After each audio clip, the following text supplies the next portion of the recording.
తన హయాంలో విధ్వంసానికి గురైనటువంటి అమరావతి, పోలవరం ఇవాళ మళ్ళా రీకన్స్ట్రక్షన్ చేసుకుంటా ఉన్నాం. వాటి గురించి మళ్ళా విషయం చెబుతా ఉన్నాడు. 72% పూర్తయినటువంటి పోలవరం 1% కూడా ముందుకు పోనివ్వకుండా కట్టిన డయాఫ్రమ్ వాల్ కూడా పూర్తిగా కొట్టుకుపోవడానికి కారణమైనటువంటి ప్రభుత్వం 5 ఏళ్లలో నాశనం చేశాడు. ముందుకు తీసుకెళ్లకుండా ఆ డయాఫ్రమ్ వాల్ ని మళ్ళా నిర్మాణం చేసుకోవాల్సిన పరిస్థితి మళ్ళా 700 కోట్ల రూపాయలు ఇప్పుడు చంద్రబాబు నాయుడు గారి హయాంలో మళ్ళీ దాని మీద ఖర్చు పెట్టబోతా ఉన్నాం. మళ్ళీ పోలవరం నిర్మాణం మళ్ళా ఎక్కడైతే ఆగిందో అక్కడి నుంచి ముందుకు తీసుకెళ్తా ఉన్నారు.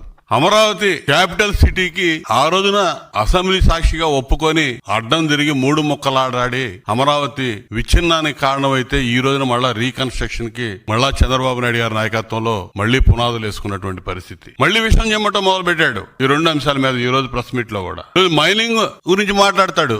సిగ్గుండాలి మైనింగ్ గురించి మాట్లాడడానికి. మైనింగ్ పాపాలకు మొత్తం ఆద్యుడు నువ్వే. మీ తండ్రి ఉన్నప్పటి నుంచి వేసావు. ఓబులాపురం మైనింగ్ దగ్గర నుంచి ఇవాళ మీ అన్నయ్య జనార్దన్ రెడ్డి జైల్లో ఉన్నాడు. దానిలో కూడా నీ పాపం ఉంది. అక్కడి నుంచి చూస్తే నీ అధికారంలోకి వచ్చినాక ఏ విధంగా ఈ రాష్ట్రంలో కొండలు, గుట్టలు, ఇసుక, గ్రానైట్, సహజ వనరులన్నీ ఏ విధంగా దోచావో ప్రజలకు తెలుసు. నాశనం చేసి వదిలిపెట్టావు ఈ రాష్ట్రాన్ని. ఇంకా సిగ్గు లేకుండా మాట్లాడుతా ఉన్నాడు ఈ రోజు ప్రెస్ మీట్ లో. సూపర్ 6 హామీలు అమలు కాలేదని చెప్తున్నాడు. మొదటి సంవత్సరం నువ్వేం చేసావు అధికారంలోకి వచ్చినప్పుడు? ఈ రోజు చంద్రబాబు నాయుడు గారు 3,000 రూపాయలు 4,000 రూపాయలు చేసి పెన్షన్ మొదటి నెలలోనే ఏప్రిల్ నుంచి పెంచుతామని చెప్పి 7,000 రూపాయలు జూలై నెల 1 తారీఖు పెన్షనర్లకు అందించి ఇలా భారతదేశంలో ఒక రోల్ మోడల్ గా నిలబడ్డాం. పెద్ద పెద్ద రాష్ట్రాల్లో కూడా ఇంత పెన్షన్ కోసం వెచ్చిస్తున్నటువంటి రాష్ట్రం లేదు. నువ్వు 3,000 రూపాయలు అధికారంలోకి వచ్చినప్పుడు ఇస్తానని చెప్పి వెంటనే ఇస్తానని చెప్పి 250 అని చెప్పి పెంచుకుంటా పోయావు. ఆ విధంగా మోసం చేసావు ఆ రోజు. ఈ రోజున సూపర్ 6 లో ప్రధాన భాగంగా ఉన్నటువంటి పెన్షన్ ని 4,000 రూపాయలు చేసి అందిస్తున్నటువంటి ఘనత చంద్రబాబు నాయుడు గారి కూటమి ప్రభుత్వానికి.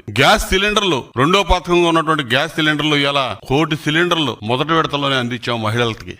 ఈ రోజు వచ్చే నెలలో తల్లికి వందనం ఇస్తామని చెప్పి ముఖ్యమంత్రి గారు చెప్పడం జరిగింది. ఫేజ్డ్ మేనర్ లో అన్ని కూడా చెప్పిన హామీలన్నీ అమలు చేస్తా ఉన్నావు. నువ్వు ఈ పథకాల మీద కూడా విషయం చిమ్ముతా ఉన్నావు. ఓ పక్క ఇచ్చిన హామీలన్నీ అమలు చేస్తా వస్తా ఉన్నావు. నువ్వు విధ్వంసానికి గురి చేసినటువంటి నిర్మాణాలు మళ్ళా పునర్నిర్మాణం చేస్తా ఉన్నావు. పూర్తిగా కుంటుపడిపోయినటువంటి అభివృద్ధి, రోడ్లన్నీ నాశనం అయిపోయినాయి. చారెడు మట్టేసిన పాపన బాల. దాదాపు 1,500 కోట్ల రూపాయలు ఖర్చు పెట్టి ఇలా R&B రోడ్లన్నీ కూడా పార్ట్ హోల్స్ కానీ ఇవన్నీ కూడా రిపేర్లు పూర్తి చేసుకొని ఇలా నడవటానికి ఆస్కారం కల్పించినటువంటి ఘనత కూడా కూటమి ప్రభుత్వం.